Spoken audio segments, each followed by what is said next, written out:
Good morning, and thank you for joining us this morning for our virtual open house.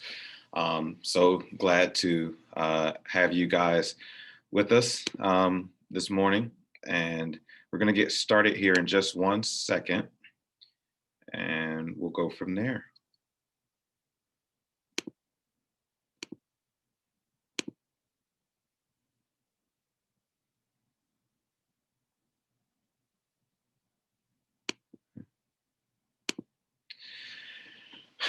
Greetings to everyone who's with us this morning. My name is Phillip Reynolds.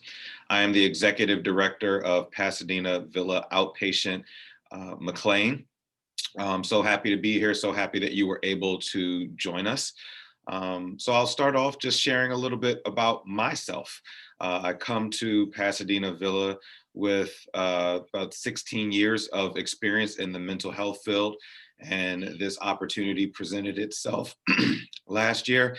And I think it was a timely opportunity to have an outpatient center opening up in McLean, Virginia. I grew up in the area, and as we're all aware, the COVID-19 pandemic has hit pretty hard, and many have been unable to escape some of the mental health challenges that have come along with that.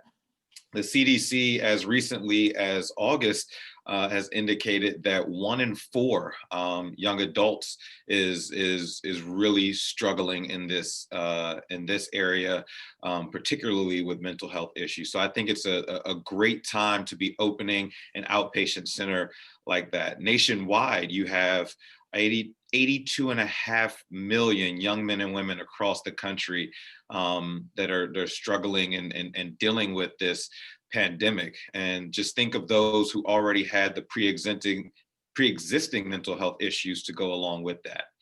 I have experience and background working in a residential program in addition to some private practice, and even doing some unique individualized custom treatment programs for individuals in homes in this area. And so my passion has always been, and I think will always be, people being well and people getting better that are struggling.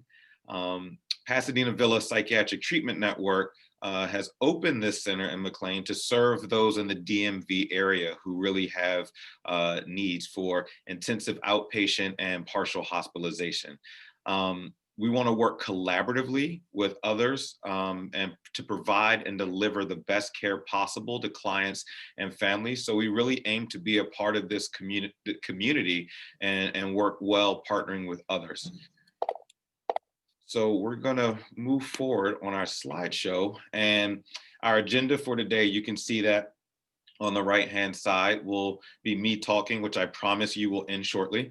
And then we're going to hear from our VP of Outpatient Services, David Bell, who will speak after me. We have a virtual walkthrough for you, the overview of services and referrals, how you can refer to us, who you could connect with. And then I'll come back at the end and close us. So I think we'll pass it to David Bell. Thank you, Phillip. Well, I certainly want to echo Phillip's comments and welcome everyone to our virtual open house. I also want to congratulate Phillip and his staff. It is no small task or no small responsibility with the efforts that go into opening a new practice. So I do want to congratulate Phillip, Uma, Kiara, Krystle, and Ariel in opening a fantastic, what I know will be a fantastic center. McLean is a continuation of the Pasadena Villa Outpatient Network. Phillip mentioned that briefly, but we currently operate centers in Raleigh, Charlotte, and Greensboro, North Carolina. And we are expanding actually into Richmond this year, and more than likely expanding into the Hampton Roads area of Virginia within, I would say, 16 to 18 months. So it's an exciting time. Outpatient services, especially at the partial and IOP level, are services that are in high demand in a lot of our markets. Phillip spoke to that a little bit in terms of folks suffering from some type of mental health issue currently. our plan is to meet that need. And so we're incredibly excited about McLean, and can't wait to get started. Our outpatient centers. Go ahead. Our outpatient centers are highly regarded in the regions, the localities that they operate, and I certainly know that McLean will continue that. One of the things that I wanted to point out, we will be in network with Anthem on February the 1st. We are also working on in-network with Aetna, Humana, and potentially Kaiser. So that's important to understand. But I also want to stress that we're able to work with anyone's out-of-network benefits and be happy to look at those and work through it with potential clients. So congratulations, Phillip. Welcome everyone to the open house, and we'll enjoy and just sit back from here. Thank you. Thank you, David. Next, we'll have our virtual walkthrough that attempted to get started too early, but we'll walk through that. And then after that, we'll hear from Krystle McCann, one of our therapists.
Okay, welcome everyone. I think something that just occurred to me watching the video, and I've seen it a few times now, but moving up to this area, I've noticed parking is such an issue. And watching this video just now, I realized that's not going to be a case for us or any of our clients. So isn't that an added benefit that has nothing to do with treatment, but in this area is always something to consider. I do want to welcome you and echo what Phillip and David had said so far. We are really excited to be providing this new programming for you all. I just wanted to also share. So I am a team of 2 right now with clinical therapists, myself and Miss Ariel Griffin, who is also an LCSW. She's actually working on programming right now with our clients. And so that's really exciting that while we're opening today with you all and showing you a bit about our program, we actually have some programming going on simultaneously. So that just shows you we're ready to go. We're really excited, and we're excited to have you here. So we will start just talking about the evidence-based treatment that we offer. You can see the details on the screen, but I think the thing to really just consider when you are a provider looking to possibly refer a client to us is that we offer the in-between between traditional outpatient, which, as you know, is variable in terms of how frequently someone comes in, but tends to stick to that 45-minute to 55-minute hour, right? And we can't always get enough in that time period to make substantial change. So we offer the IOP, which is traditionally a step up from that, right? So you might have some motivated clients who are really trying to do well in terms of their treatment goals and making progress, but that outpatient time that you have with them just might not be enough to make the changes they want fast enough to get them where they're trying to go. And then the partial hospitalization, which is, of course, something closer to a more restricted level of care, but not quite there yet. So we're really working with people to try to prevent that higher level of care, whether it's a residential program or a psychiatric hospitalization. And so we do that by our PHP, right? So that's going to meet 5.5 hours a day. We do provide lunch, so that's always important to me. You get me with food and coffee, and likely some of our clients as well. I know Phillip's laughing at that, but I have my coffee here, as I'm sure some of you do. So we will meet for 5.5 hours Monday through Friday for that partial hospitalization program. And again, that's really to try to work very intensively with people to get them to a point of more stabilization so they can return to you or another provider, as opposed to having to increase their level of care to something that would, of course, be more restrictive. We talk about sending folks to residential or hospitalization. That's really starting to look at impacting their daily life. And so our goal here is to be able to prevent that to the best of our ability. And as you can see, we do that through a variety of modalities. In addition to group, we can offer individual work. We have psychiatric services, and then whenever it's appropriate, we can do psychiatric services. We do have a psychiatrist here with us. And then for the IOP, that's less time, right? And meets 3 days a week. And so that we're excited to be able to offer both virtually and in person for those folks who might not be able to make it in, but could certainly connect with us through our electronic telehealth. So who are we serving? And it's been said before, and up here are just some more examples of what that looks like. But we're looking for those folks who have some difficulties with their mental health right now. And certainly, as Phillip echoed, I'll echo with COVID-19. I mean, we're seeing a heightened need of intense treatment in ways that we really haven't in a while. And so if you're not sure kind of what to look for, some of these would be really good indicators. So in addition, I want to mention, you might not see post-traumatic stress on here.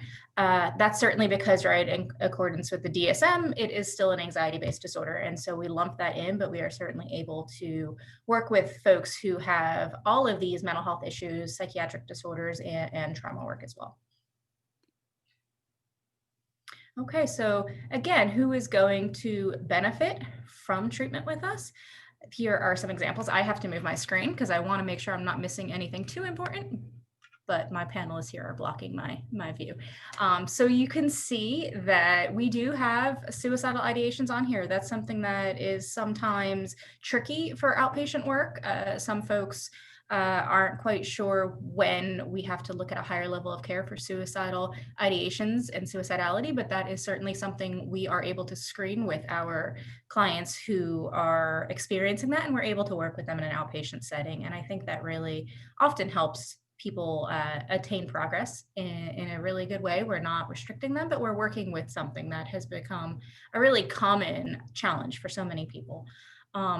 The bottom two things that you see there are just reiterating what I said on the other slide. So when we're not seeing improvement, or we're not seeing improvement fast enough for outpatient therapy as it's traditionally prescribed, it's a really good time to get people into our IOP program, right? It's almost like a preventative ability to get people treated quickly without de-escalating or decomping.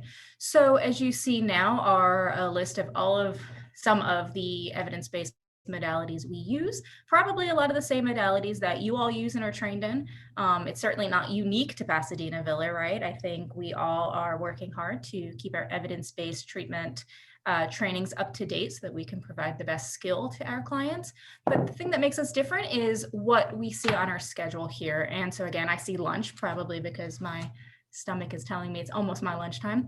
But what you see is a selection of sessions that we use in our programming. And so really the thing to take home today that I hope you'll remember is that while we do treatment, right, as many of you do, we do it in a way that helps reiterate the skills and the processing that sometimes we just can't do in a traditional 45-minute session. And we do that by incorporating it into a variety of sessions using those evidence-based treatment modalities, but doing it in a way that's fun, right? And so you'll see on the bottom, we strategically do this after lunch when there's typically that sugar crash and we all want to take a nap. We do movement therapy where we have some opportunities to get people moving and active. We have cinema therapy, which is exactly what it sounds like, right? So just using things like ACT and CBT and incorporating movies and music and art and things that will really help some folks, and in my case have helped some folks when I was doing IOP down in Fort Campbell, Kentucky, helps reiterate how we do those skills and exposes people to what can often be challenging or intimidating techniques in a way that's just very normal and very fun. And by doing that, we're able to educate, right, on the symptoms they're having, the diagnoses that they may have, and the ways they're negatively impacting their lives and relationships. And we're able to teach those skills, right? So you see DBT grounding skills and goal setting and mindfulness, and how many of your clients just love mindfulness, right? We're able to do it in a way that's really fun and relatable. And then also with the intensive time, both for IOP and PHP, we really give our clients an opportunity to use those skills and practice those skills. And that's essentially what will set our program apart from a traditional outpatient or even a psychiatric hospitalization, where we're really working on that stabilization piece at that point, right? We're in a group setting, so we can use one another to practice those relationships and practice those skills and check in day to day to see how we're doing on that. And that's ultimately the goal, to help people meet their treatment goals and then return to a less restrictive or time intensive type of care. Kiara, now would be a good opportunity if someone was interested in getting connected with us. How would they do that? Yes, absolutely. Hey, everybody, I'm Kiara Stevens, the clinical liaison here and pretty much the point of contact for you. I know many of us have connected already. And like I said, I was very excited for all of you to come so that you can get an in-depth feel and presentation of what we really have to offer. Not only we have a beautiful space here, but really excited that you got to meet the clinical team, because they are why I can confidently say that we will provide great services and be a great asset to the community. So fingers crossed that we can have a tour together in the space in the future. However, in the meantime, let's stay connected. Please feel free to leave your information in the chat. I'm gonna leave my information in the chat as well. But Krystle, I did wanna tell you that there was one question for you. And I want to make sure everybody's questions get answered. It says, what is your hard stop for dealing with SI in an outpatient environment? Sure, I was actually typing, Kiara, but you made it a whole lot easier. Now I can just speak. So certainly we assess this every day, right? So during check-in, we'll assess every day to see where our clients are and if they're struggling. And we will take it on a real case-by-case basis. And so if we feel together with the client, or sometimes, unfortunately, not together with the client, right, that they can no longer stay safe, whether because they can't adhere to their safety plan or their suicidal intent or plan is getting stronger and stronger, we would then look at moving that person to be screened at the local ER of their choice for hospitalization. I can say personally, working with soldiers down in Fort Campbell, suicidality is something I dealt with on a daily basis. And so having someone tell me they're having thoughts, or even that they have a plan, doesn't turn me off or scare me too much. Certainly if we have some intent, or if those thoughts are becoming longer in duration, condition or harder to manage, we will certainly look to screen. If they have a plan that doesn't appear to be one that they can not adhere to, right? It might just be too easy. Their plan is too scripted. Certainly, we would then look to assess that. Unfortunately, I know it's hard when you want an answer, right? What's that hard stop? What's that one thing, that one indicator that is going to say you're not appropriate? We just, with suicidality, it's so complex, as you guys know, that there isn't just a, when we meet this check mark, we move to do that.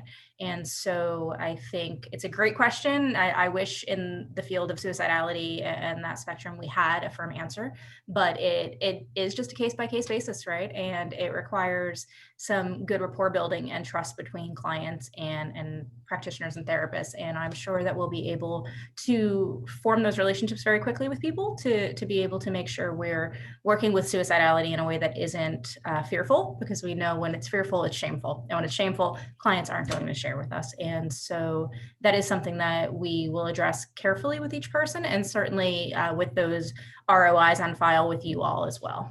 So thanks, Kiara, for letting me not have to type that out. No problem at all. Again, I see people dropping their contact information in the chat. Awesome, awesome. I will be reaching out to you guys.